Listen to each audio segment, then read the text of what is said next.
Good morning, everybody. More They Duke here, and welcome to the second episode of the New Gods podcast. Today I have joining me All Bones Jones, a Dark Raccoon, and Fropolo 94. How we doing, boys? Pretty well, thanks. I mean, Yeah, I'm pretty hanging fine. in there, I guess. I'm okay. Okay, so today the question we have is, what do you like most about the Fear and Hunger series, and what do you like least about Fear and Hunger series? So I think this should be a good one. We might be here all day, I think, if we're not careful. Probably. All right. So does anybody You want to have start? pretty bad takes. I would say. Pablo would like to start because he has No, pretty no, bad no, takes. no. I'm gonna let you start, guys, because I can just go on and on for like 1 hour, so you can start. Alrighty, I guess I'll start then. The thing that I probably like the least is most of the way the battle strategies change after Mahabra, and also how much Dragonvalder's skill tree blows. What do you mean by the battle strategies changing? Well, take a look at, say, the Tormented one. For all of the other bosses, it's all about, protecting yourself from limb loss and making sure that you don't get owned by horrible status effects. And usually it's over within 3 turns maximum because of how dangerous and bloody the fights are. Once you hit Mahabra, the game just sort of slows to a crawl. Most of the bosses are all about healing and tanking rather than never get hit. And it goes from a really interesting, almost Final Fantasy V style RPG to a lot more generic. Yeah, that is interesting. I always felt that the Tormented one in particular is a bit of a weird fight because you do just have to tank. You just can't avoid all that damage, can you? Nah. I Well, I mean, you can just kill him in 1 round, but yeah. If you just break the game in half, then it's not an issue, right? right? Yeah, I think that was intentional because I remember somebody asked Miro about why the game feels so different in general, because it changes from a dungeon crawler to gearing up your party when you hit Mahab. And you unlock all these old shortcuts back to old areas. And it's that was intentional. So I wonder if the changing the bosses completely too was intentional. I mean, if I had to hazard a guess, it would be because he stopped being completely depressed and just went down to a regular finish depressed after he was released to the demo, which had everything up to Mahabra. I want to understand more what you mean with this concept of changing the battles, because I didn't really feel it as much as you did. So can you elaborate a little bit more? Well, sure. Take Cave Mother. Yes. What does she do? She mostly rips your limbs off, and that's what you need to avoid. And Okay. compare that to, I don't know, Skin Granny. It's not really a matter of avoiding her attacks, because you can't. You sort of have to tank your way through with healing and managing critical state. That's the same as Okay, Valtiel as well. He doesn't do any limb attacks, does he? I mean, he Valtiel can has cast hurting, but hurting. that's has hurting. 1 in Oh. 4. Black Orb. Yeah, that's true. Yeah, Black Orb- it's even less Wait, than does 1 in Black Orb 4 cut because limbs? it's no, actually it is 1 in 4. You're right. Yeah. I don't really understand exactly why you're saying that fights change after Mahabra. I don't get it, honestly. Also confused. Well, basically, in the all of the other fights, you can, for most of them at least, you'll lose a limb per turn if you don't play the fight properly. You don't really have to worry about losing limbs for most of Mahabra. Almost nothing does limb damage. Well, yes, but I think that Valtiel is much more threatening than a limb loss, because Valtiel can just Black Orb and then follow up with a headbutt, and then that character dies. Yeah, they're, Also, but they are that's more also threatening. kind of what I mean, because it becomes less about cleverly managing the way the opponent's actions are, and more about getting lucky. having tanks to survive his hits. In a way, I think about that Hmm. with the Skin Granny fight. I just get lucky, or I don't get lucky and I just lose. It's up to you, however it is, to be honest. And then also I think about that with the Tormented one. As far as I know, he can cast 3 times the Chain of Torment. I've been told that never 3 happened to me. times? No, But no. It doesn't no, work that like never that. happened to me. Okay, Like how many times the can he torso in the cast? what? Mhm. How many times can he cast it? Because I don't know honestly. So the torso in the first phase can cast Chains of Torment if you kill both the hands. It's like his tackle, basically. And in the second phase, he every turn has a, I don't remember if it's 50% or a 33% chance, I think 50, of using Chains of Torment with the first circle. The other circles always do either nothing or Revolution tier. So it can cast only one hurting per Okay. one Chains of Torment per turn. Can he one shot a target from 100% HP? If you don't guard, if you have shitty equipment, absolutely yes. Yeah, he'd be able to Okay, hit you so with it is a Revolution threat in a Tear way. and Chains at the same time, wouldn't he? Yeah. Yeah, you can get 2 Revolution Tears and a Chains So, on the same guy on the yeah. same turn and just get like gibbed. Yeah, I guess not. There's not really another character that can do that without any way to circumvent it before I Well, have everything Valkyr about it. can. He can headbutt and Black Orb. No, no, I mean before. Well, Yeah, Oh, we're before. talking Oh, about yeah, that everyone beforehand. can't Yeah, do yeah. that.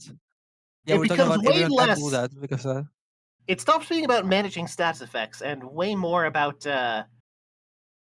just surviving and dealing damage, which is generic. Counter argument. The Caro Molar. The Caro Molar, you can counter the pack status with a red vial, but you always have to use a tank on which you put the Iron Mask to be sure to not get blinded. Or you can just RNG your way, but I mean, you can do the same with all the other bosses to not get blinded.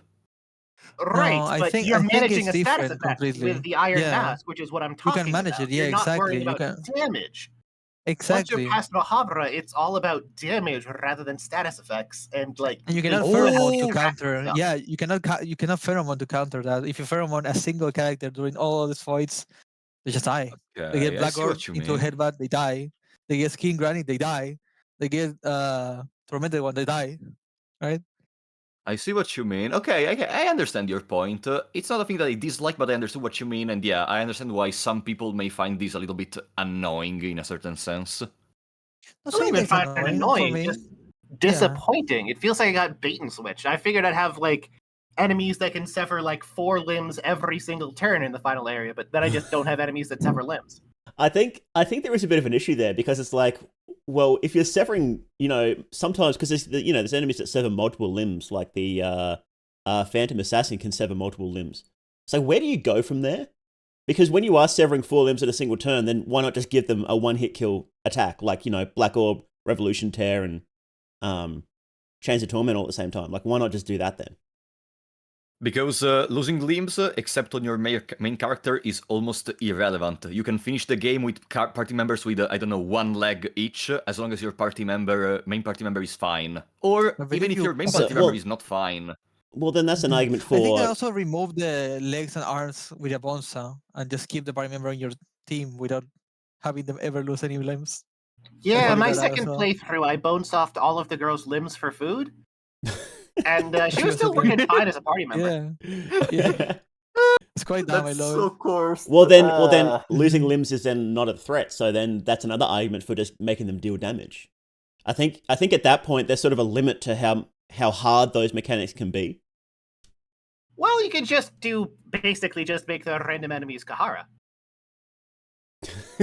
That's true. I have another Yeah. counter argument to your thing about the bosses, because you are still managing status effects, like Chains of Torment can cut off limbs, Cutlass of Francois can cut off limbs. Chains of Torment can't cut off cannot cut limits. limbs. It only does infection. No, Chains of Torment can cut off limbs, my friend. No, he can't. He can't. Doesn't it do bleed as well? I am gonna Yeah, it's open mostly the bleed. code You're right gonna now. open your thing and you're gonna see that it doesn't do limb loss. Because if it did, I'm gonna would show you have non-believers. Guys, this is also for the guys in the chat. Remember, never distrust for Apollo 94, okay? Always never. distrust for Apollo 94. Unless it's Yeah, about we have- defense. we have 147 hours with me. Bones Jones has 130, I think, Yeah, something like that. hours into the game. Mao, I don't know how much he has. In the first game. Okay, oh, I that's a cannot good bring question. this up again. No, I don't know. okay. Chains of Torment doesn't cut off limbs. You told idiot! You I fucking told you. tried idiot. so badly Those to in make the it chat, fast. always remember, Jones is always correct. But anyways, the point still remains. Cutlass from Francois can cut off limbs. Skin Granny is able to apply critical state. You have to manage that one by using pheromones on someone with Salmon Snake. Like, I mean, you there don't is still have the. to. you can't. You Usually, still the way I die. deal with Skin Granny is just like get hit with critical state, drop to 1, and heal. I mean, The Yeah, way, you actually, can that's also. what I I do. deal with Skin Granny. The way I deal with Granny is combustion with 3 characters and she dies usually. How do you get combustion on 3 characters? I Yeah, get. just give 3 characters the most busted skill in the game, and every fight's easy. Oh wow. I mean, But, that you can also just do what I did in my girl solo run and toss out like 3 Murky Vials and take out all of her limbs at once. Oh, you were playing on Fear and Hunger difficulty, I guess. Yeah. I'm Understandable. gonna have to use a different strategy when I do girl-only genocide on terror and starvation, but That's gonna be the a best way nightmare. would be combustion. Combustion is the best way. 2 combustion kills her. The first turn, No. then yeah, the If first you turn, manage to then burn it her. takes, and then you, yes, of course, Rapolo. I You mean, learn that. You go But, torso, it burns, then torso again, and she dies. You need to survive the only like the first turn, pretty much, with a salmon snake. yeah, but the point is, I know what you mean when you say you just get attacked by critical state and you heal, etc. But you can just do the same with all the other bosses of the game. I mean, Cave Mother, you can literally just crit the torso with an Easter Sword and you win. Salmon Snake, you can attack the torso or the head. that's the thing. You're winning not by absorbing the status effects and healing, you're winning by preventing them in the first place with high damage. Yes. Which is totally different than just taking it on the chin and healing up afterwards. I think sort of the point here is that in the early game, all the fights are puzzles, plus you can just brute force them. But in later game, they feel a lot less like puzzles, and it's more just brute forcing. There are still some tactics, like That's a good obviously point. with Tormented One, you need to stop the wheels, right? And Skin Granny, you should take Oh, out the that is arms first, bullshit. but That is the bullshit part. The tormented one, I hated that fight so much. You know the secret really? to stopping the Aw. wheels, though, right? what is it? Eh? Yeah. Sorry? You use the status effect on them, and they're still Oh locked yeah, like forever. fire, like voice or anything. But Well, Like man, fire, like knowing that as a new player bleed. is just one of the most bullshit ever. When I do I that, it mean, doesn't stop it. as a It new just keeps player- going. Oh, because you have to stop them both in the same turn, or in the extra turn and in the normal turn after that. So you Yeah, have to yeah, like but like I said. If you just What? drop a status effect on them, they're still locked forever. They jam every single turn. Yeah, You know absolutely. what? But You know how you you don't have access fight to this anything. thing?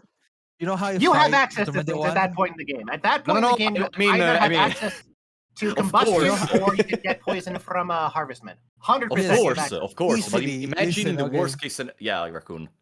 The best way to deal with that bullshit is just poison, fire, and probably bleed the torso of the Tormented One, and then you win. No, The you don't second win. phase will You have still be to burning. still deal damage in the end, but it's very easy. No, you will take damage, but it's gonna be dying really fast, and you get just No, attack. no. Yeah, absolutely. Tormented Yeah. One is a boss with a really unique property.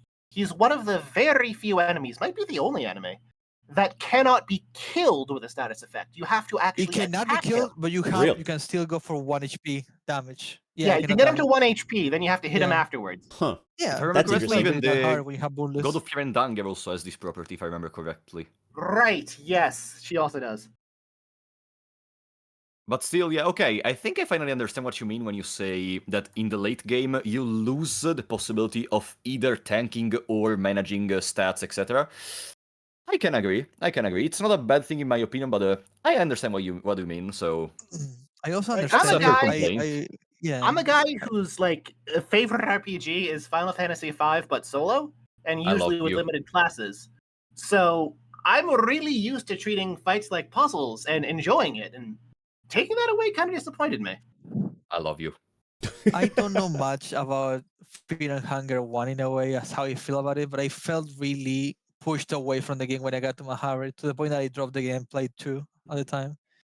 But That's I don't probably know. Dropped why. the Because game. it's so different. The pacing it is was and hard fights to completely play. different once you get It's there. just so difficult. Yeah, I felt it felt impossible. I was like, I need to sacrifice an ally to be able to get through this part. And then I knew about the doppelganger that you can actually make, and I was like, oh, makes sense. Okay, sure. So weird. You know what's really fun about that? In the early versions, there was no option to make a doppelganger. You were just stuck sacrificing a party member if you wanted to fight that That guy, is and I sadism. like that. Oh, that's brutal. That You is like pure that, sadism. Yeah. Nah. Wait, so could you I potentially seriously, get I this? love that as Could well. you get soft lock there then? If all your party members die? No, if you go there solo, then you just have to walk back out, and it's not mandatory for progress. It's a hidden optional boss fight. Oh, in the early version. Oh, it was a hidden optional boss fight in the Yeah. past. Oh, okay. Also, in Well, that I guess version, because from if you can the- kill Ragnaval, right? Or you can just leave, I guess. no. It's because there was no whole like going into Mahabra and collecting the 4 souls in that version. It was just Oh. there was a second passage of Mahabra that was always guaranteed that would put you in the Temple of Torment. The one in the level 7 Yeah. basement. Yes. Oh, I remember I that see. one. Yeah, I made some investigation on that part when I was looking about the discarded ending. Yeah, was that the ending where like there was Lagarde's blood and the tormented one came out of it? Was that the same ending? It was not. It's not the same ending, but it's the same version, if I remember correctly. Okay. Yeah. Because on the demo version available on Game Jolt, you can find in a already removed map. So probably it was an even older version, the one in which the ending of Legard turning into Tormented One was canon. Okay. But it's still available in the game files in that version. Yes, All in right, that so- version, for those of you in the chat who don't know, Nilvin would show up, slit Lagarde's throat while he was in his cell, and out of his blood, the Tormented One would appear. There's a so in a note in the game, there's a mention of a priestess called, I think it's Celine, and she's never mentioned Yes. anywhere else. And I just thought it was Nilvin, and I wonder if that's a leftover from that version, because obviously the Endless One being asleep and, you know, Celine being a name of a moon goddess, it feels like it's probably her. But Yes, it's that's never what I mentioned assumed again as well. anywhere else. So I always wondered if it was tied to that ending. It's similar to how in Blood and Flower Magic they call Mastery over Insects a Grogoroth spell. Yeah, like a leftover. I wonder what else is leftovers in there, actually. And I wonder if there's anything else that like seems important but is actually just an accidental leftover. I mean, Bachman was an usable party member in the past. Apparently, at least it was scheduled to make him one because there is a character called Bachman. Who has the flag that makes him only guard in combat, so presumably the first draft of the Rescue Bookman side quest, you would recruit him and he would be useless in combat except as a tank. Wasn't it an auto-battle flag? No, his character class had auto guard assigned to it. Oh, I remember I thought it was an auto-attack. Okay. Oh, No, so it he'd was be like a auto temporary block. party member while you bring him to the other knights. Yep. Okay. There was also a cut priest class, not dark priest, regular priest. Oh yeah, Oh, yeah. yeah, I yeah. remember I've talked about that in one of my videos before. It was I think it was a lunar priestess, he called it. And he's got like a design drawn and everything. But that didn't make it, as far as I'm aware, none of the abilities made it in game. And he isn't going to say what they are because he wants to reuse it at some point. So it might actually show up in a later game. And the penance armor was originally supposed to be its own class. Kind of like a really kick-ass Punisher type character with minimal backstory. Just go in and clear out the dungeons. But again, that got recycled into just being the penance armor itself. So like Understandable. Ragnvalder, but doesn't suck. Well, probably. Like again, we don't know what any of his abilities were or any of his actual story was. I think Miro just said like, yeah, he was just gonna be kick-ass. It's like, okay, like he looks like it. Looks cool. You know what? If Ragnvalder started in the penance armor, he would be a fucking baller character. That would help a lot, I think. Not really. Like, does it really matter? You can you start with bleeding from the start. That's kind of annoying. I mean, you can remove it, but still, you can just get the penance armor normally. Sure, but No, like, imagine he was the only character that could have the penance armor and it still had all of the status effects. Oh yeah, then yeah. That would I be a understand. strong character, starting off Yeah. with limb protection. Yeah, imagine starting off with great. It probably wouldn't end up being the best armor in the game at that point, right? It would probably be rebalanced a little bit. But yeah, limb protection, really good armor, and you can actually that way you could actually use all of Ragnvalder's, well, some of Ragnvalder's abilities, and not have to worry as much at the start. Yeah, if bloodlust didn't, go away when you got hit. Yes, The actually, penance armor would actually, make that would still it be actually unusable, wouldn't it? Yeah. Never mind then. Never mind. All right. Also, fun fact for all those that don't know this, just to tell it, if Ragnarvalder started with Penance Armor, it would be very annoying one particular thing, which is fighting the Crow Mauler, because yes, Penance Armor protects from Peck, because it protects from Headless, but Penance Armor does not protect from Blindness. It Yes, doesn't? The funny despite thing- not having a visor, despite having Exactly. literally no access to the eyes, unlike the Iron Mask, What the it hell? does not protect blindness. I wonder if that's an oversight, because So funny. that seems like it. I feel like more armor should protect from blindness. I really feel like it should. More head armor. Because like if it physically covers your eyes, it really should protect from it. The explanation someone gave in the Discord is that those are magical crows. But But it doesn't They make don't sense. deal magic damage, they just deal piercing damage. Exactly. That's why I Yeah. think it's complete bullshit. Like I don't care. I always gonna think it's like an oversight, or maybe they just made it in order to balance Penance Armor, because being also protected from blindness maybe would have made it too convenient, and you would always go for that. Instead, now you have to strategically plan if you want to fight the Crow Mauler, and if you fight the Crow Mauler, you're gonna use pheromones on someone else with the Iron Mask. It's kind of confusing. But then the thing is, you can just get Gaunt Knight armor and then Salmon Snake. And then you're in a better spot than just if you had Penance armor. Because Salmon Gaunt Knight Snake is doesn't better. protect from Gaunt Knight doesn't protect from either Peck or Flock of Crows, though. The only way to Oh, survive that's true. the skin granny for me has been with the penance armor. Really? But I couldn't. Yeah, I Penance couldn't. As a armor- solo character, I couldn't Oh, solo. do it any other way. Yeah, solo with key skills only. Penance Armor does not protect from critical state. How did you do that? I don't remember actually, but I did use the penance armor. Oh, okay. I mean, yeah, How for did I sure do that this? reduces the damage. Does anything Yeah, I don't protect from remember critical state?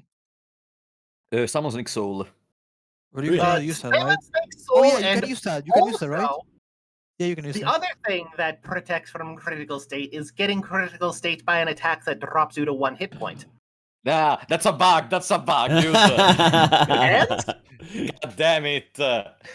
Using a bug to protect yourself still protects you, and that's what matters. And that is Yeah. the lore. Well, he's not from wrong. The lore Love him or that hate him. brought you that doppelgangers are lore. I mean, Because what's better shows. to protect you than to use the debug spot of the empty scrolls to not have to fight any new god and just finish the game?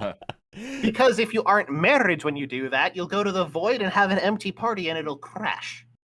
I mean, Does it? no. You will get No? the empty party, but if you reach the end without any fights, you're good. What a Really? Because every time I beautifully tried strange that, it would game. just lock up. Wow. Oh wait, you said if you're not a marriage. Yes. Oh no, then okay, then you're kind of screwed. But that's your fault. Now you know you need to be a marriage. Just make a marriage with a goal, and you're fine. What a But weird what if I game. don't want the marriage's floppy cock on my screen all day? Too bad. What if I Bones. don't You knew freaking what you were want to use getting debug into. spots? Like, what do you mean? What if I don't want to play the game? What if I'm gonna make a bad review without knowing Ooh. anything of the game? I Like, don't. what do you I don't like mean? dicks, but I want to play Fear and Hunger. Shaking my head. Exactly, like Shaking my head. shaking my head. But anyways, instead, what's one thing that you really like about Fear and Hunger, Jones? Oh well, One thing that I like the most about Fear and Hunger.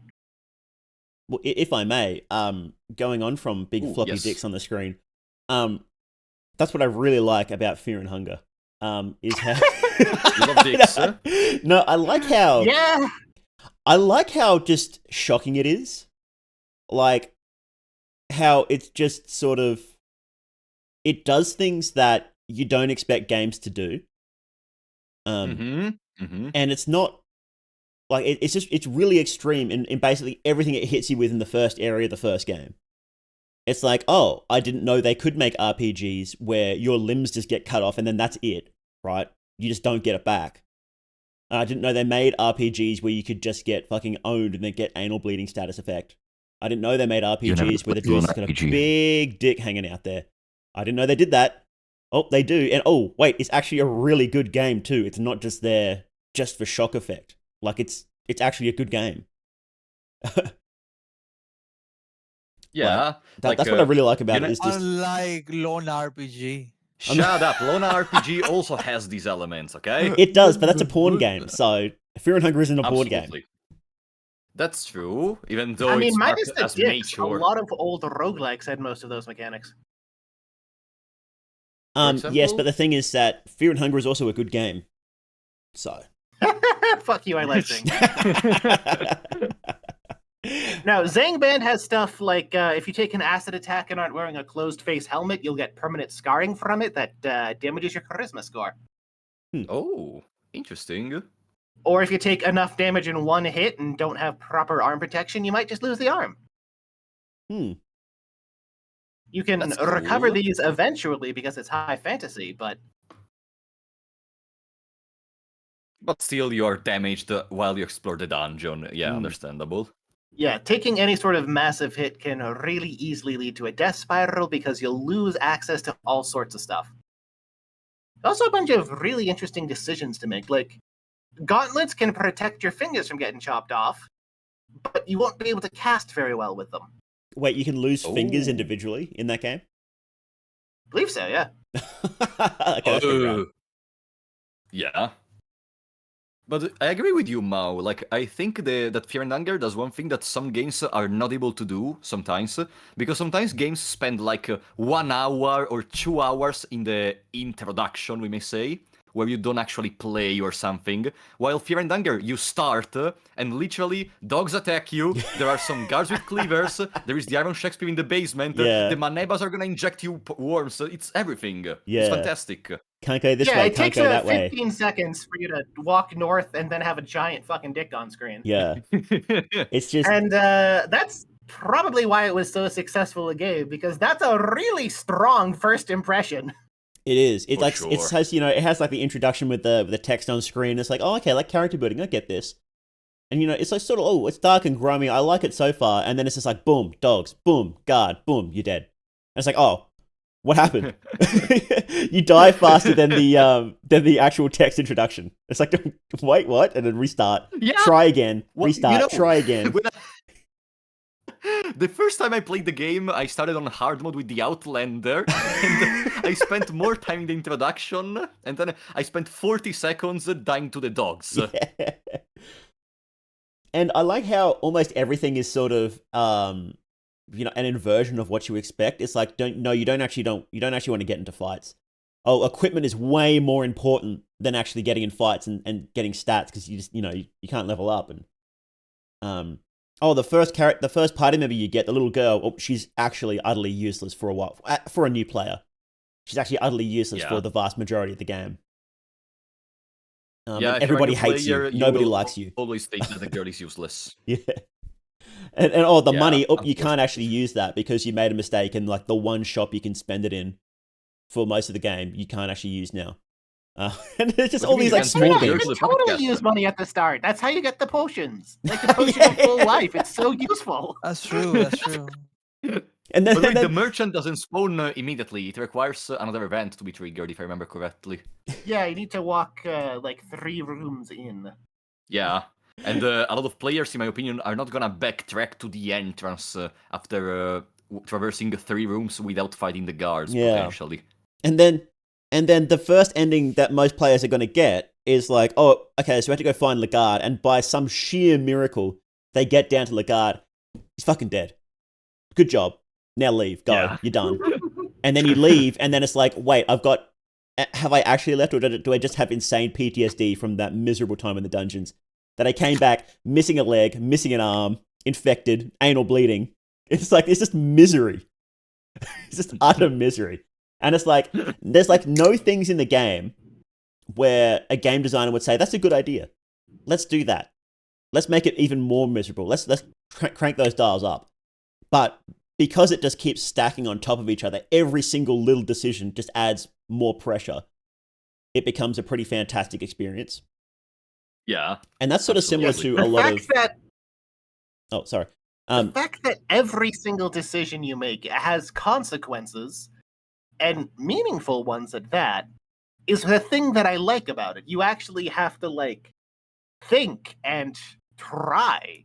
That's rare in a video game. Most of the time, you can just play on autopilot. Exactly, yeah. Like, even when you've done it 100 times, you still have to pay attention because the very first enemy in the game can completely fuck your run if you're not paying attention. True. Like, oh, do I guard on turn 1 or turn 2? Oop, you didn't guard on the right turn because you weren't paying attention, and now you don't have an arm for the rest of the run. Good job. Imagine not knowing about guarding for the whole playthrough. You say this, but I can guarantee you, I'm making the series about the bad reviews. A lot of people don't realize no? this, Yeah. despite the fact that I want to tell this also in case people don't know.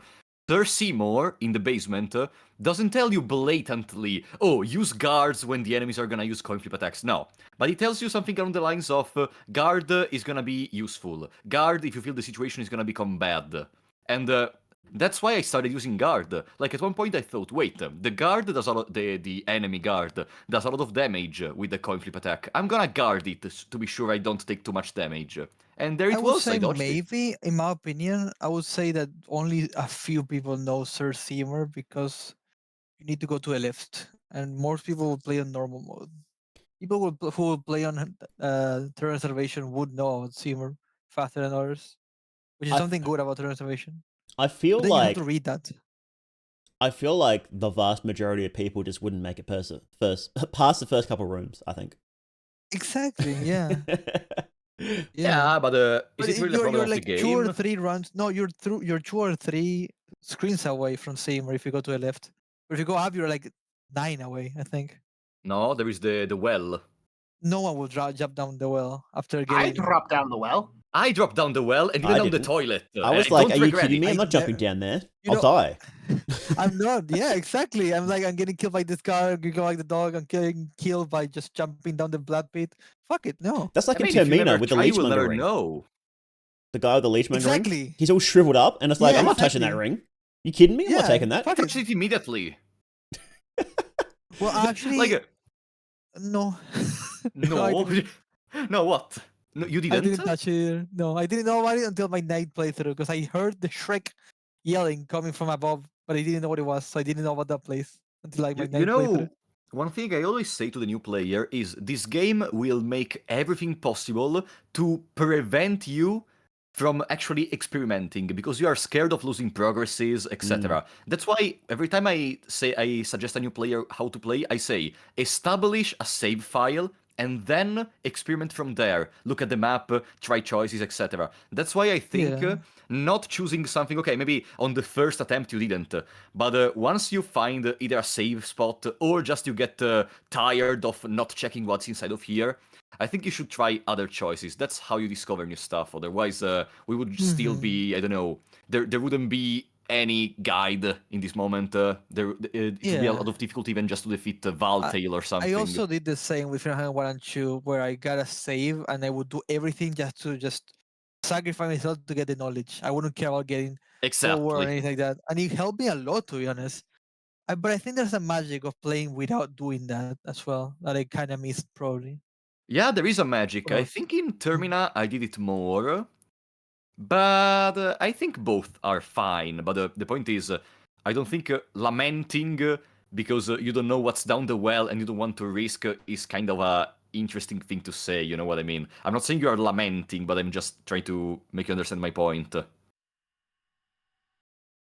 Yeah, I gotcha. Yeah, I never had that mindset. I just every time I would like I think I must have spent over 24 hours in my first save. I was playing so cautiously. And I remember I tried to get the tower ending B in Termina. But Abella was bugged. That was back when there was that Abella bug where she would just vanish from the save sometimes.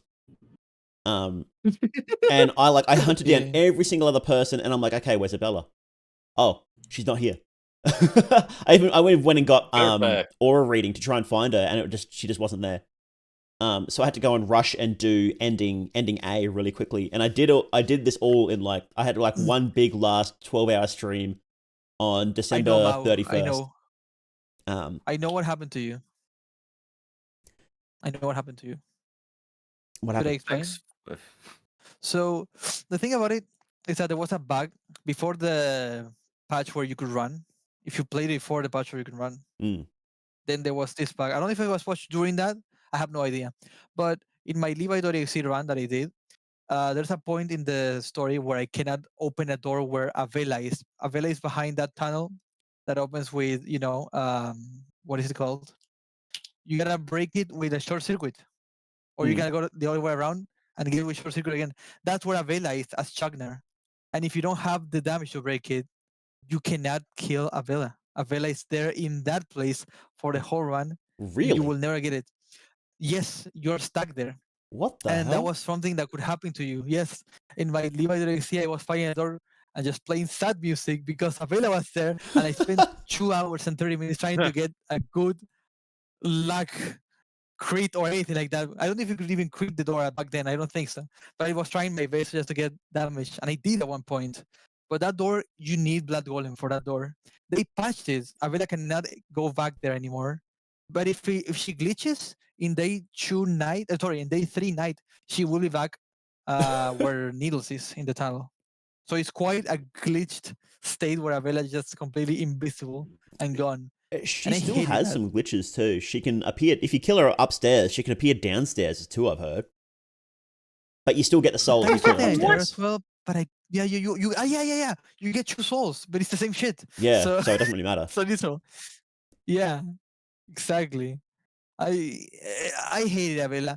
I think it's one of the worst characters because of that. My trauma with Avela is high. It has been fixed. It's no longer a problem, but I hate it. Huh. That Yeah, Avela- Maybe the developer I was had a back really and fixed it for similar you. issue with Termina. Yeah. I don't remember exactly what it was. I don't remember most of the details. I was playing like before the game was actually released, and I just had like a bunch of dudes despawn, and I was forced into ending A because characters didn't exist. Yeah, there were a few like that. I think they're all fixed. I think it's all fixed now though. I don't think anybody disappears. I haven't had one disappear for a long the time. only one that has disappeared for a viewer of mine that they told me many times is Marina. Marina disappeared. Marina's when she's Oh. alive, yeah, she will. Her triggers are all over the place, and it's a nightmare to try and figure out how to fucking find her, let alone recruit her or anything like that. But I found that she'll always show up as a moon scorch, even if you can't find her as human. She'll always show up on day 3 night. That bug when you fight her is the funniest thing. I can't help but do it every single time now. We just run and then she just dies. Oh, that's just beautiful. Yeah, I love that so much. I'm like, I hey think- chat, watch this. I don't Run, know. win. Hey. I told you about that, but I think it was either Holy Predator who told me that or someone else. That was just beautiful to witness it. Because you never think to run away from those fights because you usually can't. Oh, yeah, you can also run away from other fights, like Marco. I think Doppelganger Marco at the tower. I think you can run away from him as well. Wait, Doppelganger Marco? There is a I doppelganger mean, of Marco? sorry, Mooscorch Marco. I'm so sorry. Oh, No. okay. Mooscorch Marco at the tower. Sorry. You can Yeah. run from that fight? There's many Mooscorch at the tower that you can run from. Wow. Yes, that they die. Does it instantly kill them?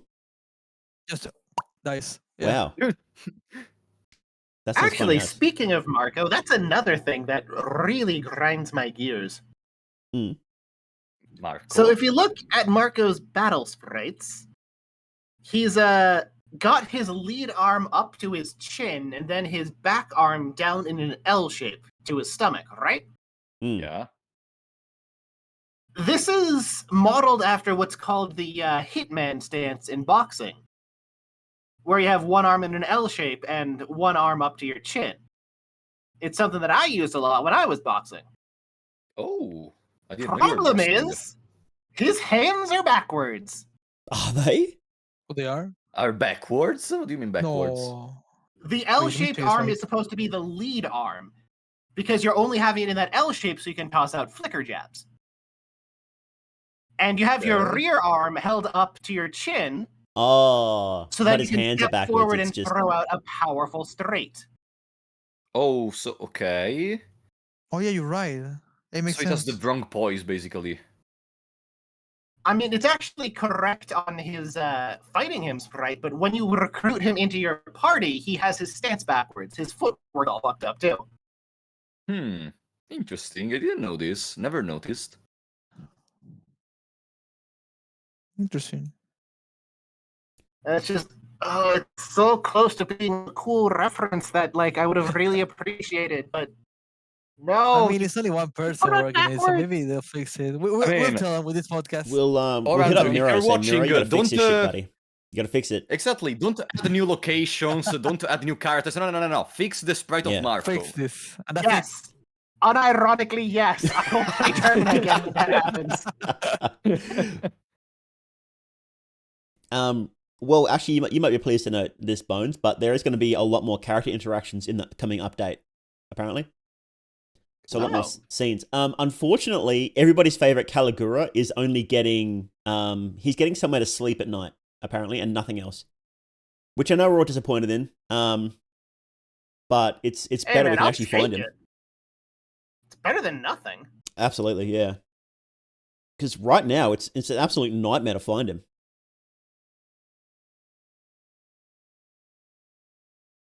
Yeah, that's kind of the big issue with Termina. There's just like you could have a bunch of cool interactions with stuff and like lots of content and meaningful decisions on the way you approach stuff that dramatically alters the gameplay. Instead, the world's like mostly empty. Yeah. Mm, That's pretty annoying how Okay. like there's just huge chunks that it's like, well, you just never like ever need to go there after you've explored it for the first time. There's just big chunks of the map. It's like, okay, well, that's done. Now I just never go there again. And some only have like one interaction on a specific day that if you really wanted to recruit a certain character, well, you missed it. Good luck. Avela, Henrik. And I don't mind a little bit of that. You know what? Actually, Mao, let me get this to you. I want to change also fucking Dan day 2 morning, afternoon, and night. If you say no to him to join your party by complete accident, he's gone for the whole run. yeah, fuck. yeah, he just Yeah, that leaves. happened to me on my I SK hate run. that. for the whole run. For the whole run, he's gone, and then he comes back as a bucket, of course. Yeah. Ah, yeah, Okay, bro, comes that back. way. Okay. You gotta, spoiler, alert, spoiler. Spoilers, Oh. spoilers. In a Fear and Danger podcast, we are talking about spoilers. Wow, incredible. We're at the stage where I just openly post ending slides and people just don't give a shit anymore. I think we're past spoilers now. Yeah, Oh, at maybe. this point. Yeah, maybe. I posted like the ending A Ryla close up on Twitter, and it's like people know, they get it. But anyways, yeah, I agree with you guys. I also think Termina. One thing that Termina did worse than the first one, in my opinion, is that zones are too vast for no reason. Because in some zones there is literally nothing after the first time. And regardless of that, one thing that I will add to this discussion is, in my opinion, one thing Termina did very bad is the fact that, in my opinion, the map, despite having some little shortcuts, doesn't seem connected. Doesn't seem, you know what a vertical map is? Yeah. Yeah, it doesn't seem a vertical map to me, and that really hurts me, because the first one had this incredible design in which from level 1 you go to level 7, from the thicket you go to level 7, from the level 5 mines you go to the infested part of the mines. Then, okay, Mahabre is cut from everything, but you have the blood portal still to go back to the actual vertical part of the map. It's like Fear and Hunger 1 is Dark Souls 1 map, and Fear and Hunger Termina is freaking a mixture of Dark Souls I would 2 say and Dark Bloodborne. Souls 3. Don't see say, no, come on, Maybe. let's not go that far. Those maps Sorry, I fucking already did. suck. Terminator's map isn't that Don't bad. regret it. It's not that bad. Yeah, I Come would say on. Dark Souls 2 or 3. No, Dark Souls 2 doesn't even have like connecting places. You can just go to the run. I won't say that, yeah. I would say Yeah, you Demon Souls is even worse, actually. It definitely feels a lot more like in the first game, Oh, you can it's break it in Bloodborne. half and pretty much almost go anywhere you want if you know what you're doing. And it is a lot more carefully structured in the second game. And I think that's intentional because the whole game in general feels like he wanted to take off the top few strategies where it's like, yeah, you can just break the game in half and do literally whatever you want. And that's why we don't have like scrolls and no phase step and that sort of stuff. Because like just to bring it down a little bit. Yeah. And yeah, exactly. and we are getting a lot more, like the whole point of the update is mostly to add new paths in, so it is going to make it feel a lot more fluid. There's gonna be a connection. Yeah, it's still not a full game, right? It's gonna be. I want the connection to happen because I also get lost, even though I have 400 hours. I still get lost. Yeah, but it's not just the feeling of getting lost. Is that the map is very long. And that's not inherently a bad thing. It's just a thing that I personally don't like, because going from the first game, which wanted to suppress you with its atmosphere, tight corridors, dodging enemies in the first game is actually, it seems, it's not difficult, but it seems more difficult because of the fact that corridors are very small. Instead, in Terminal, you freaking have towns, You houses, will have a hard time with sewers. Termin as well. I feel it's like really hard I get for what you other mean. people. I feel like the intention was to be, because the theme of the first game was all like grim and dark and underground, and this one's supposed to be light and open, and with like, you know, with like rare staring down at you and that sort of, and a different kind of pressure. And I don't think he nailed it as well as he did the feeling in the first game, because everything just ends up feeling open, and I don't think it really fits this style of game. But I do understand what you mean, because every time I play the first part, it's like I feel like there's like at least one or two maps I'm like, we don't sort of need this here. There's like just a long forest path, and it's like, okay, like I get it. You don't need to do this. I don't want to play this every single time now. It's just a waste of time. That part hurts a little bit, yeah. Yeah, the other issue is that they're also like empty. Yeah. Yeah, there are a couple of items. Maybe if you're playing as the botanist and you have the skill that lets you pick up some random plants or something. But apart from that, yeah, they're mostly empty. The maps Like- I think that are empty, it's a secret area in the forest where there's like a lot of people watching a hole.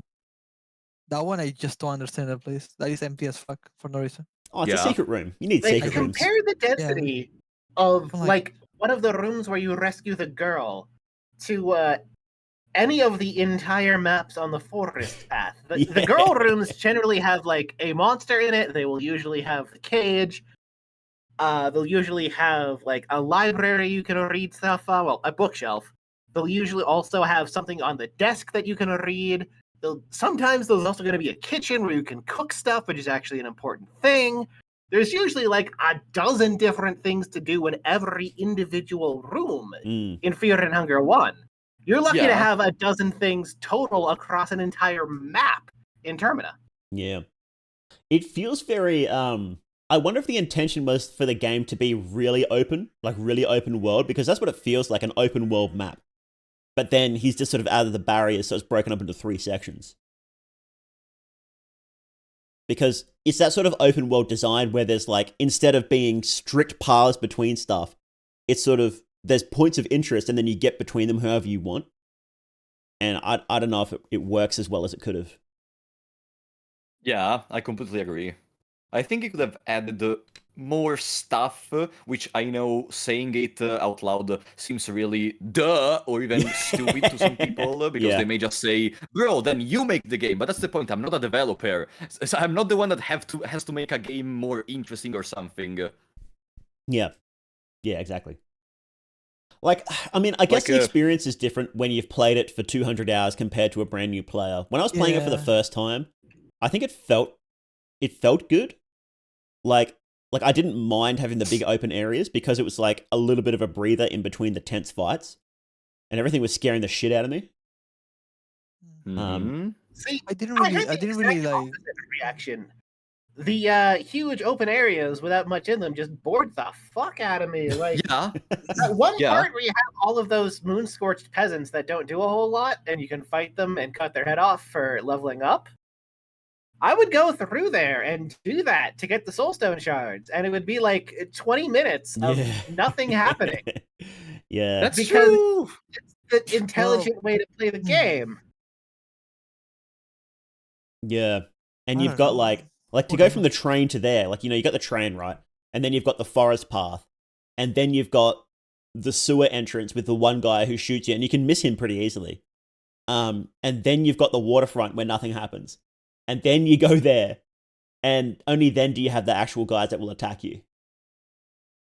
So it's like, and then you go to that spot where you walk through that house where, again, like, So for me, can avoid that it easily. is like I said, different. Like in the other podcast that we had, I think the guy shooting at you, being so out of nowhere, sudden, It just feels like a really good introduction to us players. So I think it's pretty good, to be honest, to go through Oh, that like I like it, like a but big scare. I was just sort of highlighting how But there's yeah, that going through the stretch game where is you can like, just like nothing can happen, a massive stretch each time. yeah. Does he do like 10 damage? No, yes, it does 10 damage. Yeah. Okay, he doesn't even cut off arms or something, correct? No, I mean, Mito decided to like make the game slightly easier than that, Oh god, could you imagine if that dude right? just randomly cut off arms? Because you kind of That he will be will hit you Fear each time, no 101 matter pretty what. much.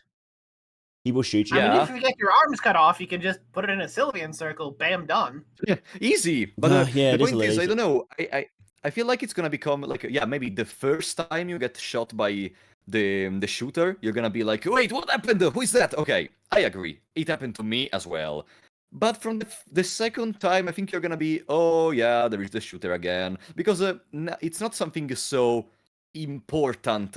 10 damage is ridiculously low. I know it's the early game, but in a game like Termina, where in 2 seconds you can get 50 party members, I But don't you think don't know that's about that as a new player, though. as a We new gotta look at player. it as both places, right? For a new Yeah, player, but it's quite inviting.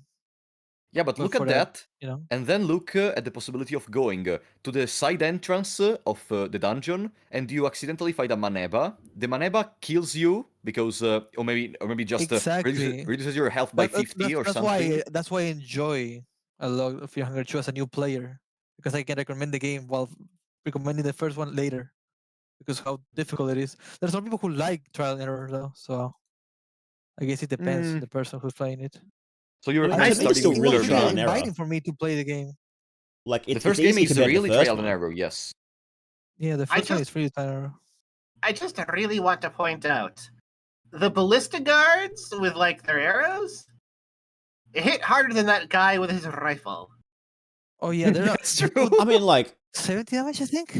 but still, like that's a And if you have ballista foil, though. That's get not I like worse. an can't arrow. remember if it was 15 or 20 and also caused bleeding, but it's nasty. No, I think it's 75, and then 100 or so if you have foil. No, I The mean on the ballista, overworld. if you don't guard, in the overworld, yeah, it's like very low Oh, in amount the of damage, overworld, but it puts bleeding. it's just not that much for the post playing anyone. It's still more than the bullet somehow. Exactly. I don't know. I feel like it's quite inviting for me to play 2 over 1 if I'm a new player. I just cannot Why? imagine myself. I just really have a hard time getting into games, and having a game that will just do that to me straight up, it's really hard for me to get invested. I don't know why. Most people probably have this feeling of having a hard time getting into new stuff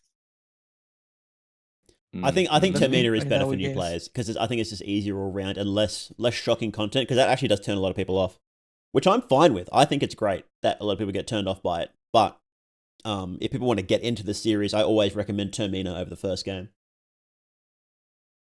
You know why I'm always scared of this recommendation? It's just my personal thing, but for example, imagine playing a game that is really good and you like it because the mechanics are good, the story is good, the difficulty, maybe it's a little bit hard, but you still like it.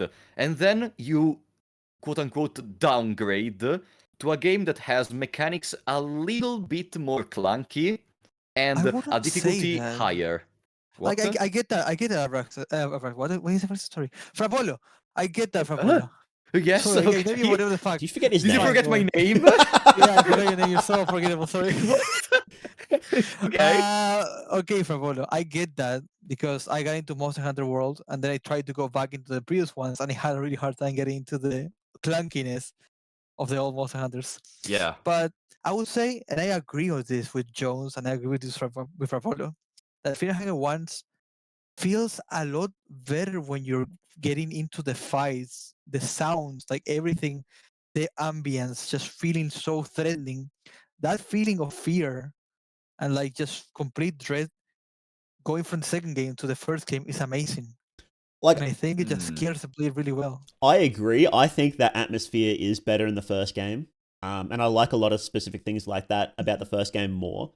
I just think for a brand new player, most of the time, like my own experience, I struggled to get into the first game, but I felt that the second one was easier to get into. Mechanically, I mean, I like the aesthetics a bit more on the first game, but mechanically, Termina's easier to get into. and I think that it's less of a high wall for a new player to get over. And if that means that, you know, there's a 10% higher chance that someone will get into the series, I think I'll take that. I'll say, you know, maybe you'll enjoy the darker stuff better, but there's a good chance you won't, and a good chance you'll struggle. So here, take the easier option. Man. Exactly. Yeah. Yes. And that's what I'm saying. Like, I'm agreeing with you, but it's not a downgrade. That's something I cannot say because it feels. I was interested in playing Freehand 1. I wasn't like, yeah, this is just a downgrade. No, I was interested. Yeah. I said downgrade in quotation marks because it's not exactly a downgrade, but it's to say that it's a little bit more. It's a different game, of course. But if you go from Termina to the first game, I think you will feel a little bit of not slowness, but just something weird that it's not present in Termina. You know what I mean? Oh, No, I think it absolutely. will Like, be the other Termin way is definitely around. more polished with all the mechanics, right? Yeah. I would Yeah. say, though, it's the other way around because in Fahrenheit 2, it will not punish you as much, and you already know how to deal with stuff in 1, so you can just cheese stuff around easily. I don't know. I actually struggle a little bit going back to 1 because it's missing the sprint for 1. Missing sprint. I always just like hit the shift button to move, even though I don't need to. And the diagonal movement, you just miss the diagonal movement so much. Oh, you miss Somehow I it. got used to that. Yeah, understandable. Like if you go from Maybe I diagonal play- to 4-axis, it's very bad. If you go from that Maybe to I the play other. way too many RPG Maker games, but I got used to that real quick. Yeah, I'm very used to it. That's why. But I think I go into the conception of a new player going from diagonal to 4-axis is kind of bad. Yeah, I agree with that. I But disagree. still, like that's not the. You disagree? I'm joking. No, I wanted to say that's not like the most important thing, of course. But I think experiencing the first game also puts you in the mindset. And I know you may say the second is less punishing and also puts you into the mindset. It's just my personal thing. I think the first one does it better. I think if the players want a good introduction to the mindset, I think some people have done some pretty good videos about it. Oh yeah. Yeah, there was Yeah, that guy. I have to, How do you like, say his embrace name? nihilism. Mal the Duke. He did one for Termina, and who was No, the no, other that's one? no, that's totally wrong. It's pronounced No, mouth dog. it's true. I watched your videos, Mo. It's mouth Tell me. dog. You're Sorry, pronouncing mouth it totally dog. wrong. Right, mouth dog. Mouth Yeah, dog. there you go. Mouth dog. Do you pronounce it Mao the Dog or Mao the Dog, by the way? No, leave him. He has been asking this question since he met you. Really? Like 3 years. I You're still like not responding. I love when he asks it. I love it. I literally like But, said my name at the start of the podcast. You're not listening. Don't worry. He's Wow, still asking. wow! Don't I worry, thought we just were leave it friends, like and this. you don't I watch don't my content. remember. You don't watch my streams. You don't listen to me. I don't. What are you even here for? They suck. What are you even here for? I'm here for the money. No, you're paying me, right? You're paying me. I'll pay you in pay you in silver shillings. How about that? Perfect. No, but anyways, I forgot it was 1 hour and 15 minutes ago. You think I remember what happened 1 hour and 15 minutes ago? Do you remember what I ate today? Yeah, I can't remember what I had for breakfast either. So how do you pronounce it? Can you tell me? It's mouth dog. Mouth dog? Mouth dog. Yeah, mouth dog. Do you not know? We've been calling him mouth dog since Yeah, we started. mouth What do you dog. I mean? always call him Mao the Dog. No. I do. Listen to the VOD. I- Listen to the VOD. Listen to the VOD. Listen. Yeah, listen to the vibe. So the thing Listen to the ball. Okay.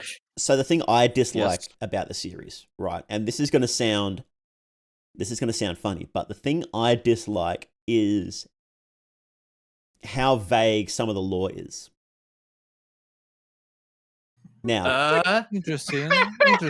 Interesting. I Hot also take. really like Elaborate. one of my favorite things is how vague some of the lore is. Now, let me clarify, right? There's a Yes. difference Sondera? between lore that has enough puzzle pieces to figure out what's going on and ones that don't have any answers whatsoever. Like the doppelgangers are one of the ones that there's nothing about. We have no idea.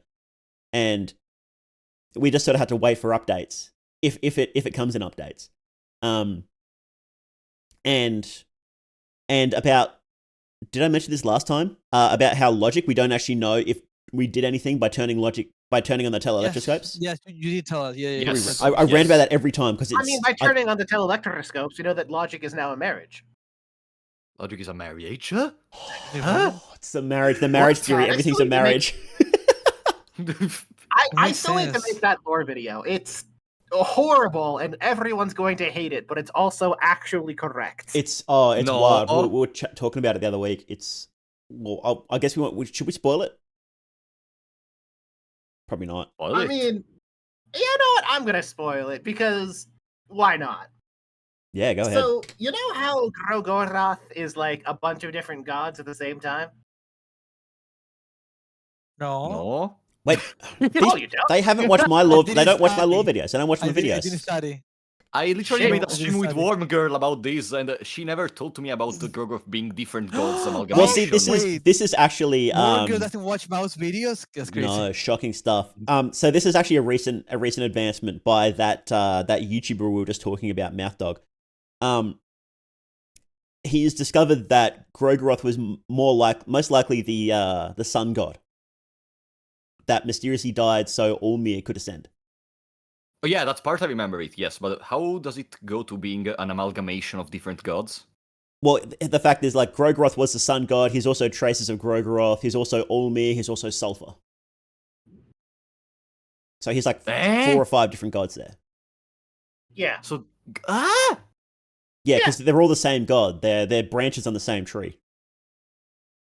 I really need to watch some of your videos, maybe. Anyway, the whole thing about that lore video that I'm gonna make is that the rest of the gods are Sylvian. Oh no, no, no, no! I'm not gonna justify that on the podcast. Listen, Maldedu, go ahead with your mouth dog. Sorry, go ahead with your hot take about Fjernagar. I don't want to listen to Jones anymore. No. It's done. I It's can done. prove it. I told you everyone's going to hate this, but there's so much evidence for it that like I made that theory as a joke shit post at first. And yeah, we were talking about it, and I'm looking into it, and I'm like, oh no, it works. It works. making I can't sense. believe this. I actually can't believe this. It's making sense. It actually makes perfect sense, and I kind of hate that. Yeah, it's disgusting, to be honest.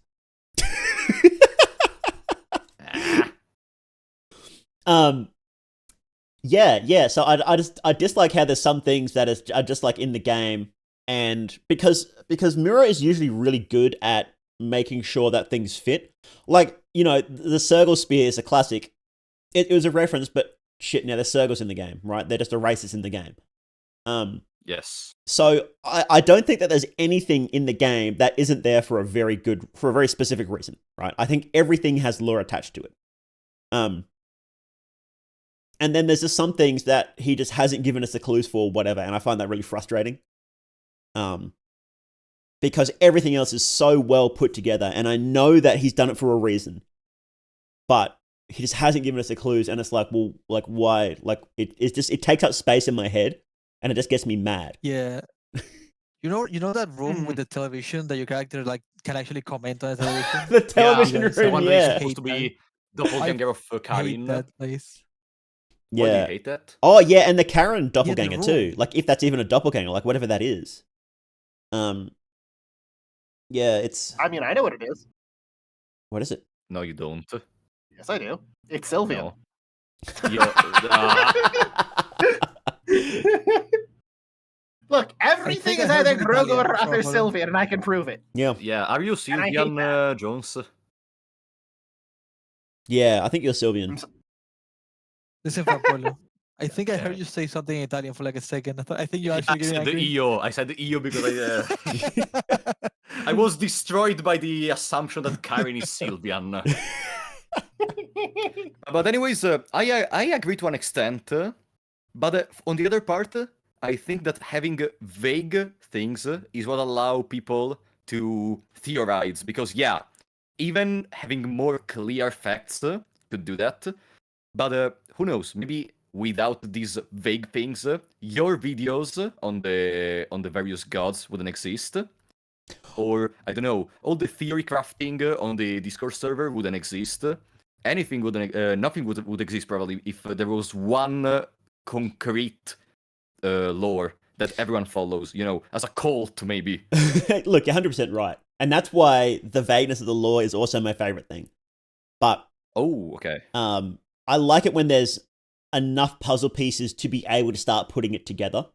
Like the Grogroth as a sun god thing. I'm really confident in it, but I acknowledge that, in an update or in the next game, we could get some puzzle pieces that completely change what the picture is.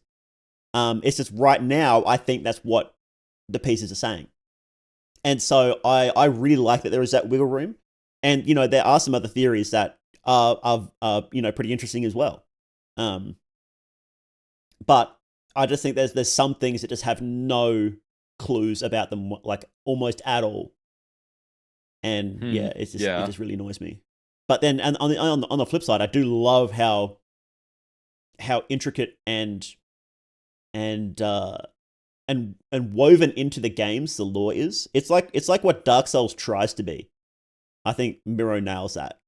I think it's really good. When it works, I think it's amazing. I think it's some of the best usages of lore I've seen in games. But when it doesn't work, it's just Dark Souls annoying. Tries to be. Dark Souls sucks. Yeah. You're saying that only because you don't know the sheer depth of the Dark Souls lore. No, I'm joking. No, don't show me the graph with Kingdom Hearts again. No, don't. We're not doing the graph. No graphs. I've still got that graph. I can point out how F-Zero is canon to Dark Souls. No, you don't. But anyways, I was joking. I love Dark Souls. I love Dark Souls. Oh, I think it's good. I think it's good, but or rather, not what Dark Souls tries to be, but what people think Dark Souls is, lore-wise. People think it's super deep and intricate, apart from the graph. What's actually in game, right? But it's like it's just like a couple of layers deep, and it is pretty interesting. But then people think it's like the deepest game ever, and it's like, well, no, Fear and Hunger actually goes all the way down, and it uses all these really interesting real-world religions, and it's pretty cool. Listen, I think Dark Souls 1 was the only game that actually got me into lore. Actually, like super deep into it, because the second that you hear the song from the final boss in Dark Souls 1, that is when I was like, I want to know. I need to know. I need to go through everything to know why this song sounds like this. It destroyed me when I heard it. And it was one of the best feelings. Yeah, I think one of the reasons for which a lot of people consider Dark Souls this crazy thing, incredible, the magnum opus of the whole universe, is because it was the point of introduction to a lot of new things for a lot of people, like lore, difficult quote-unquote gameplay, or something like that. So people become attached to that thing, and they start to immediate themselves into that, and so they start to replicate the feelings they have for themselves, even for the thing, and you get attached to it to a point in which if someone says it's bad or it's just average, you feel attacked yourself, and you say, no, what do you mean? It's the best game ever, or something. You know what I mean? Yeah, you're right there. It was sort of the first big game to do lore like that, so it is natural that games would do it better later on. Like Elden Ring did it better, right? Yeah, and it makes sense that people would think it is the best game then when it was the first major game to do it so well. Because it was great for its time. Like I think it did it really well for its time, especially for a big AAA game, right? Yeah, also it was like 2012, which were the competitors in the lore department? Oh god, Dark Souls is so old, it's getting close to being a retro game. Oh, ooh, that's true. God damn Demon Souls already is, isn't it? Demon Souls, I think it's from 2009. I think that's considered retro. I can see a retro. That'll be games retro that next look year. to be honest. Wait, so what's the cutoff? Is it 15 years? Yes. Demon Souls is a retro game? In 1 year, yes. That's kind of apparently. weird though. Saying that. I always thought retro games would just be like 8-bit, 16-bit, like Yeah. 32-bit. I don't feel comfortable with 3D games being considered retro. I don't. Yeah, I don't either. I Can we come wouldn't up with a give different name for that a that, name. please? Final Fantasy VII. I never played any of it. Is that retro? You suck. That's not. Yeah, that's retro. That's from 1999. Jeez. I What played. a name we are talking about. I played Final Fantasy 14, and I played basically up. I haven't done a current patches, but I played all through the latest DLC and or X pack, and I haven't touched any other Final Fantasy. And I got a friend who loves them all, and he's like shaking his head at me every time we talk about it, and he's like, you're not getting any reference in this game whatsoever. Because you haven't played any Final Fantasy, and Final Fantasy 14 is just references to other Final Fantasies. Yeah, I saw Yeah. some boss battles 14, like I saw Kefka Palazzo, for example. Like 14 is full of references to the other Final Fantasies. Yeah. By the way, Mao, I'm going to destroy you here and now. Oh. Super Mario Sunshine for the Nintendo GameCube No. is 21 years old. What? I bought that Super game with my Mario own money. Sunshine is old enough to drink. God damn it. Super Mario Sunshine has my age, 21. Wow. So, Dark Raccoon, Mm. what do you dislike about the Fear and Hunger saga? I'm gonna have to tell you that this is something that I had in the past when I started playing, and I also hated the game. That's why I had to wait for Termina to release. If this is going to So, be a really this is bad not take, something we I might just end the dislike. podcast immediately when you say it. Yeah, probably. Thanks so much for coming, guys. See ya. Man, Man. listen to me. Oh Yeah. no. Just the photo of the horse saying "man" with me. Now listen to me, okay? Uh-huh. This is a hot take that I think a lot of people have with the game when they start playing. I don't have anything that will change. I don't have anything that will add, like to add, nothing. But I wanted to remove in any kind of way the coin toss mechanic. Can I ban you from this server, please? I've seen not that know opinion this, Mad before. Dog. I've You've seen it? I've seen that opinion before. I don't get it. Yeah, it's a surprisingly common wrong opinion. Mhm. Yeah. Exactly. Oh, finally. Yes, I Finally! also think it's a common bad opinion. It's wrong Oh, because I okay. like the coin toss now. That's why I said that it's a bad thing that it did before. But that thing, I needed to remove it from the game for me to play. I couldn't play Fear and Hunger 1 because of that. And I didn't know about guarding coin tosses.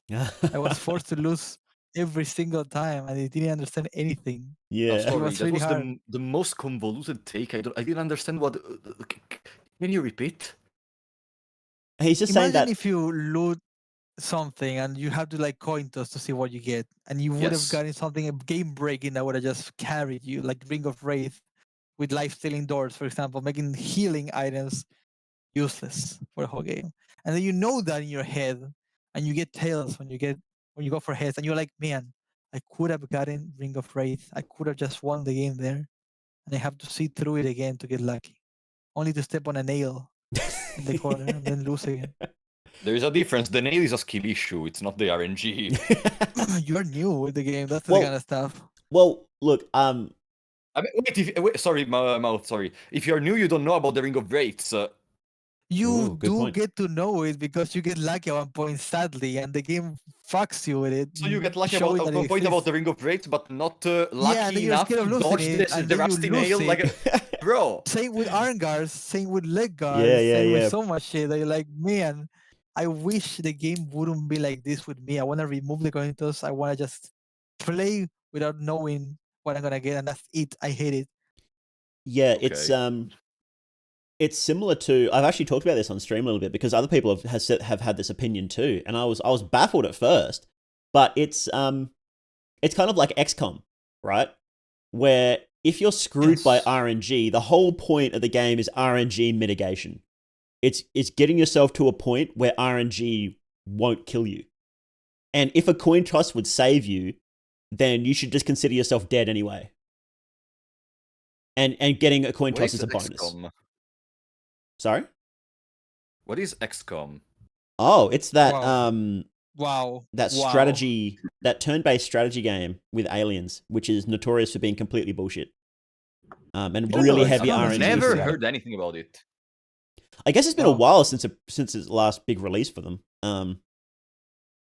It's not that important. It's That's just notorious for interesting. being bullshit with RNG.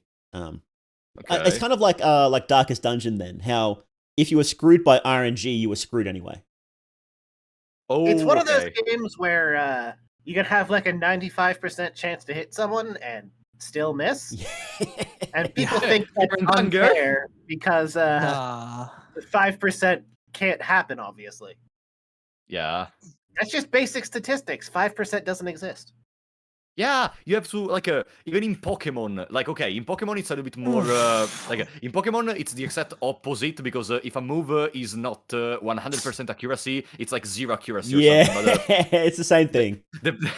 the point is Fear and Hunger is not like this. You can do a lot of things in order to, even if you miss one time, mitigate the damage you take. The whole Fear and Hunger experience, in my opinion, we can also make this for all the RPGs, is just reducing the RNG to increase your advantage. Mm. You can be unlucky, fail all the coin flips on the bookshelves, on the weapon racks.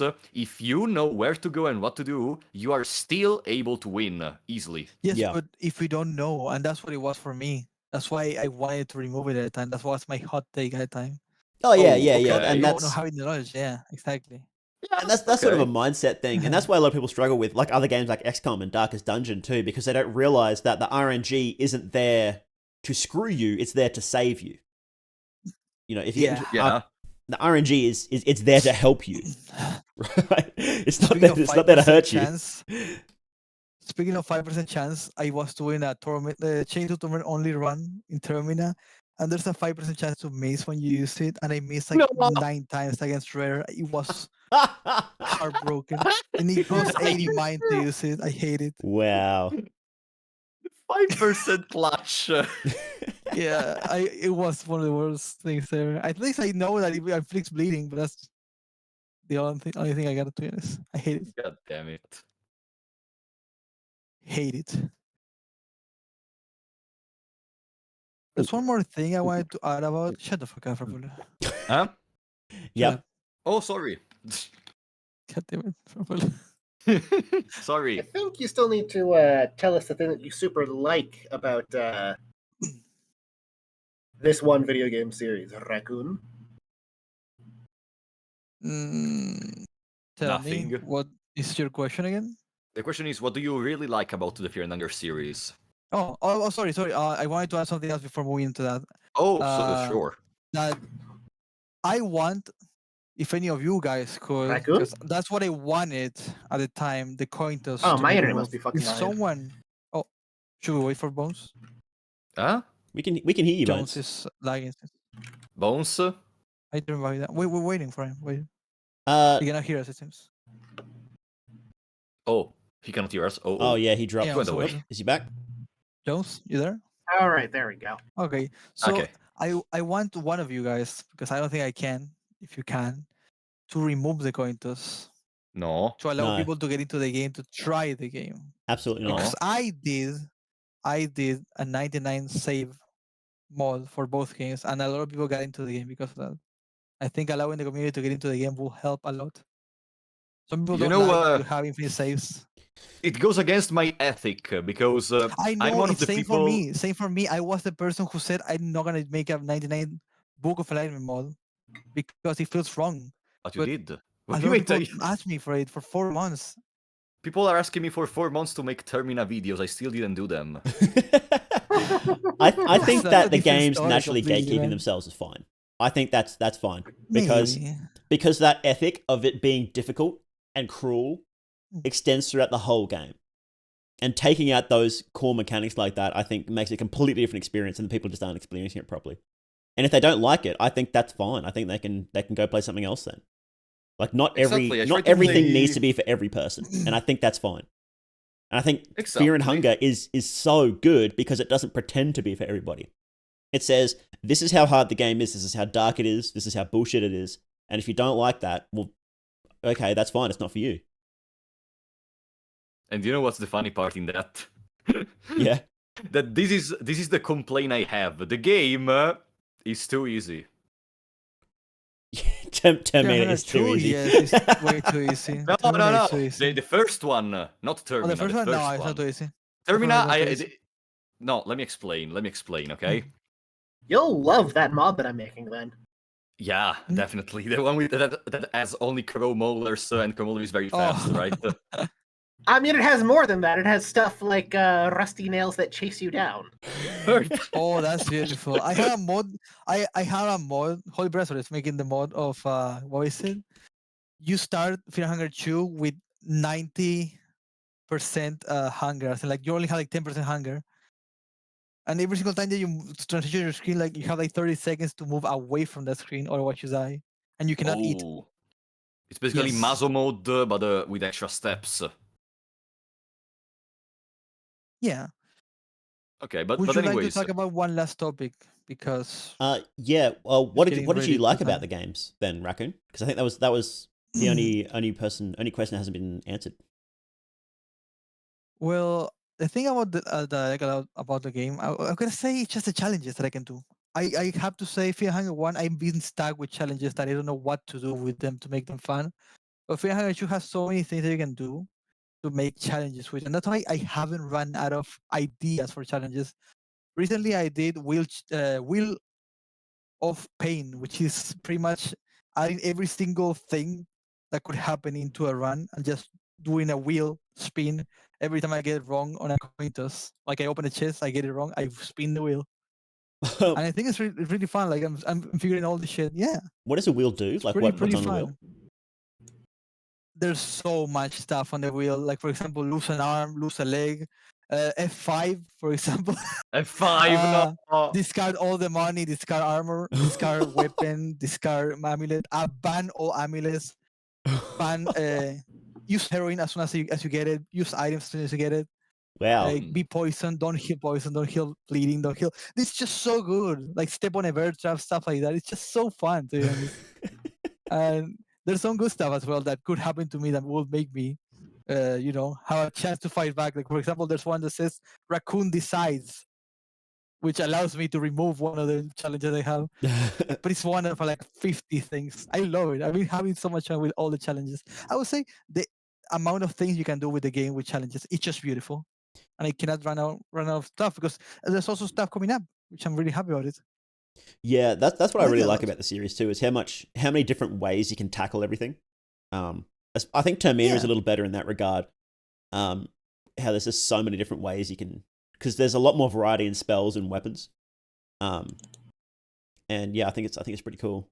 Like I'm doing the 10 Commandments run, trying to figure out how to beat the game without breaking the 10 Commandments, and it's doing my head in, but we're making some good progress. Wait, how do you kill stuff? So there is so basically what I said was that we can't kill any living humans. So Sulfur Cult members are allowed because they're undead, and Moon Scorched are allowed because when you get Moon Scorched, you just die. So only fully Moon Scorched. Oh. So only the bell ends. Does the moon count as a living being? Oh well, you don't kill the moon. So I think that would be allowed anyway because he's an alternate god, and that's allowed. So, but we don't kill him. Oh, okay, So. understandable. It seems doable. That's Yeah. really hard, but I'm really happy. I see you doing that. It's like me, and I want to do that as well. That's the stuff I want to see, man. I mean, if you I want to love do it. it, go I ahead. love I'm the game. gonna, I don't really care if people steal my I'll video probably ideas do like a second one. because I steal it from somewhere Yeah, else anyway. I'll give you credit of it. I'll give you credit. Wait, what? What did you say? I'll give him credit. No, I'll Mountain tell Dew. people that. What? All, What do you say? all, You steal? all my video ideas are just like recycled from other people. That's what everybody does. It's yoink and twist. You take an Oh, idea that's- and you yeah, twist yeah. it. Yeah.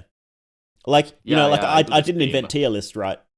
I didn't invent 10 Commandments challenge run. Yeah. All right, I think we had to wrap up now. All right. Yeah. Any last words, guys? Yes. Yes. Make the game more difficult. we're getting Terran starvation mode. We're getting that.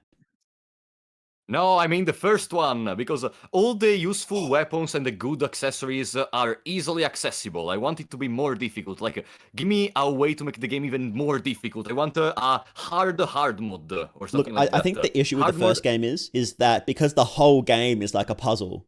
Once you've figured out the solution, then it's sort of like, what do you do after that? You know? yeah, Well, you start modding, obviously.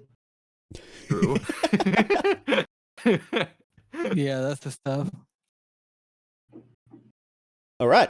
Thank you guys very much for coming in, and thank you for everybody listening. See you next time. Say goodbye, everyone. Goodbye, you. everyone. Bye bye.